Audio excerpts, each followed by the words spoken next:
ব্রেকআপের পর যে একটা তীব্র কষ্ট হয়, একটা শূন্যতা কাজ করে, সেটা আসলে ভাষায় বোঝানো খুব কঠিন। মনে হয় যেন চেনা পৃথিবীটা এক মুহূর্তে ভেঙে চুরমার হয়ে গেল। কিন্তু কি হয় যখন আমরা এই কষ্টের পেছনের সাইকোলজিটা একটু তলিয়ে দেখি? চলুন আজ সেই গভীরেই ডুব দেওয়া যাক। প্রথমেই এই কথাটা একদম মনের মধ্যে গেঁথে নেওয়া দরকার। কাউকে প্রত্যাখ্যান করা হয়েছে তার মানে এই না যে তার মূল্য কম ছিল। আসল কারণটা হলো সেই মূল্যটা বোঝার মতো পরিণত অপরজন ছিল না। মানুষ প্রায় কি করে জানেন? হাতের কাছের দামি জিনিসের কদর করে না। এর আসল গুরুত্বটা তারা টের পায় অনেক পরে, যখন চারপাশটা একদম শান্ত হয়ে যায় আর সেই চেনা আরামটা আর থাকে না।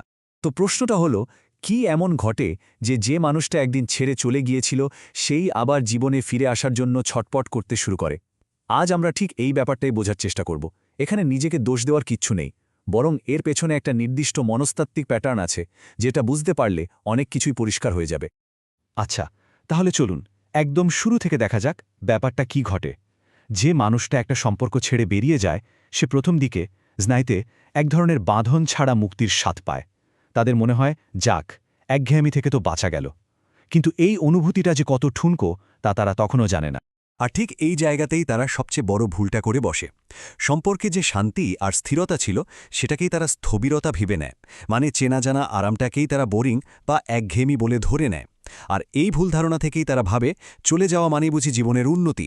এই যে দেখুন, একদিকে তাদের রঙিন কল্পনা আর অন্যদিকে কঠিন বাস্তবতা। তারা ভেবেছিল স্বাধীনতা পাবে, কিন্তু তার বদলে পেল শুধু অস্থিরতা। তারা ভেবেছিল জীবনে এগিয়ে যাবে, কিন্তু আসলে একই ভুলের চক্করে ঘুরপাক খেতে থাকল।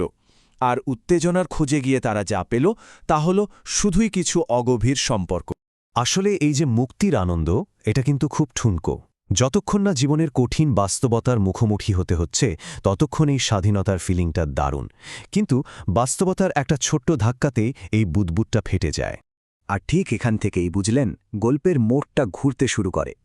নতুন হালকা সম্পর্কগুলো যখন জীবনের চাপে আর টেকে না, তখন তাদের মনের গভীরে একটা সন্দেহ দানা বাঁধতে শুরু করে। তারা নিজেকেই প্রশ্ন করতে থাকে, আচ্ছা, সবকিছু এত এলোমেলো লাগছে কেন? সে আগের শান্তিটা কোথায় গেল? তাদের ইগো এমন সব প্রশ্নের সামনে পড়ে যার কোনো উত্তর তার কাছে থাকে না। এখন আমরা দেখব যে মানুষটাকে ছেড়ে যাওয়া হয়েছে সে আসলে অপরজনের মন আর নার্ভাস সিস্টেমের ওপর কতটা গভীর আর স্থায়ী একটা ছাপ ফেলে গিয়েছিল, যা চাইলেও মুছে ফেলা যায় না। এই ব্যাপারটা কিন্তু খুব ইন্টারেস্টিং আর জরুরি। এর প্রভাবটা শুধু কয়েকটা ভালো বা খারাপ মেমোরির মধ্যে আটকে থাকে না, এটা তাদের স্নায়ুতন্ত্রে, তাদের অস্তিত্বের একেবারে গভীরে মিশে যায়। স্মৃতি তো আচ্ছা ফিকে হয়ে যেতে পারে, কিন্তু নার্ভাস সিস্টেমের উপর যে ছাপ পড়ে তা অত সহজে মোছে না। এর পেছনে কিন্তু একটা সায়েন্টিফিক কারণও আছে, যাকে বলে রেগুলেশন উইথড্রল। মানে হলো, যখন কেউ একজন শান্ত আর স্থির মানুষের সঙ্গ হারায়, তখন তার শরীর আর মন এক ধরনের নিরাপত্তাহীনতায় ভুগতে শুরু করে। তাদের পুরো সিস্টেমটা সেই পরিচিত শান্ত পরিবেশটা ফিরে পাওয়ার জন্য অস্থির হয়ে ওঠে।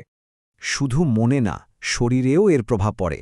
যেমন ধরুন, কোনো কারণ ছাড়াই অস্থির লাগা, বুকের ভেতরটা ভার হয়ে থাকা, একটা অজানা উদ্বেগ কাজ করা, বা সারাক্ষণ মনে হতে থাকা যে কিছু একটা মিসিং, কিছু একটা ঠিক নেই। এগুলো আসলে তাদের শরীরই জানান দিচ্ছে যে তারা কি হারিয়েছে। আর এটাই হলো আসল সত্যি। তারা হয়তো নতুন কোনো সম্পর্কের সাময়িক উত্তেজনা বা অ্যাটেনশন পেয়েছে, কিন্তু সেই মানসিক নিরাপত্তা আর স্থিরতাটা পায়নি। তারা আসলে উত্তেজনার পেছনে ছুটেছিল, কিন্তু তাদের শরীর আর মন আসলে খুঁজছিল সেই নিরাপত্তা যা তারা পেছনে ফেলে এসেছিল। এবার আমরা সেই পর্যায়ে চলে এসেছি যেখানে তাদের প্রথম দিকের দ্বিধা আর তুলনা ধীরে ধীরে অনুশোচনার এক গভীর অন্ধকারে তলিয়ে যেতে শুরু করে। দেখুন, অনুশোচনা কিন্তু হুট করে একদিনে হয় না, এটা কয়েকটা ধাপে আস্তে আস্তে তৈরি হয়। প্রথমে শুরু হয় একটা বিভ্রান্তি দিয়ে, যখন তাদের মনে হতে থাকে যে কোথাও একটা গড়বড় আছে। এরপর আসে কৌতূহল, কোনো কারণ ছাড়াই পুরনো স্মৃতি বা ছবি ঘাটাঘাটি করা। তারপর শুরু হয় তুলনা, যেখানে নতুন সম্পর্কগুলো বারবার আগের সম্পর্কের মানের কাছে হেরে যায়। আর একদম শেষে আসে সেই কঠিন উপলব্ধি, যখন তারা তাদের ভুলের আসল ওজনটা টের পায়। সাইকোলজিতে একটা দারুণ কনসেপ্ট আছে, নাম লস অভার্সন। এর মানে হলো, আমরা নতুন কিছু পাওয়ার আনন্দ যতটা না পাই, তার চেয়ে অনেক বেশি কষ্ট পাই নিজের কাছে থাকা কোনো কিছু হারালে। আর ঠিক এই কারণেই নিজের ভুল সিদ্ধান্তের মুখোমুখি হওয়াটা তাদের জন্য সাংঘাতিক বেদনাদায়ক হয়ে ওঠে। এই মেটাফোরটা খেয়াল করুন, কি দারুণ। সময় বা দূরত্ব তাদের ভুলকে সারিয়ে তোলে না, বরং সেই ভুলের পরিণতির বোঝাটাকে আরও ভারী করে তোলে। আর যার সঙ্গে ছেড়ে আসা হয়েছে তার নীরবতাটা সেই অনুশোচনার ঋণের ওপর সুদের মতো কাজ করে, যা দিনকে দিন শুধু বাড়তেই থাকে। মানে তাদের ইগো তাদের শর্টকাটের স্বপ্ন দেখিয়েছিল, বলেছিল যে তারা এর চেয়েও ভালো কিছু ডিজার্ভ করে। কিন্তু জীবন যখন তার অভিজ্ঞতার হিসেব চাইল, তখন সে অহংকারটা ভেঙে চুরমার হয়ে গেল। তারা বুঝতে পারল যে জীবনের সত্যিকারের স্থিরতার কোনো শর্টকাট হয় না। আচ্ছা, এবার আসা যাক একদম শেষ পর্বে।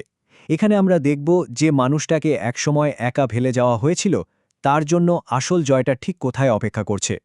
অনেকে হয়তো ভাবে যে তাদের পুরনো পার্টনার একদম হিরোর মতো বুক ফুলিয়ে ফিরে আসবে, কিন্তু রিয়ালিটি ঠিক তার উল্টো। তারা যখন ফেরে তখন তাদের মধ্যে কোনো গর্ব থাকে না, থাকে রাজ্যের দ্বিধা।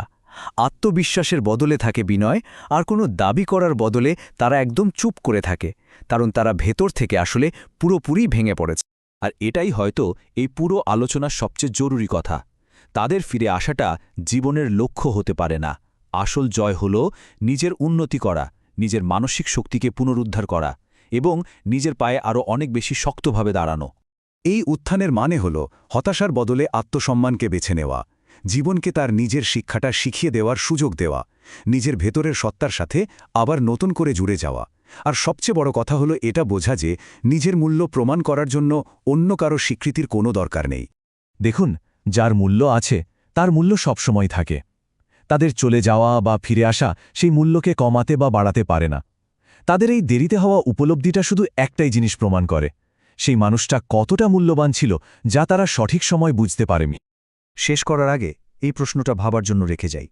যখন কোনো মানুষ এমন এক পর্যায়ে পৌঁছে যায় যেখানে নিজের মূল্য বোঝার জন্য বাইরের কারো সার্টিফিকেটের দরকার হয় না, তখন সে সত্যিকারের স্বাধীনতার শক্তি অনুভব করে।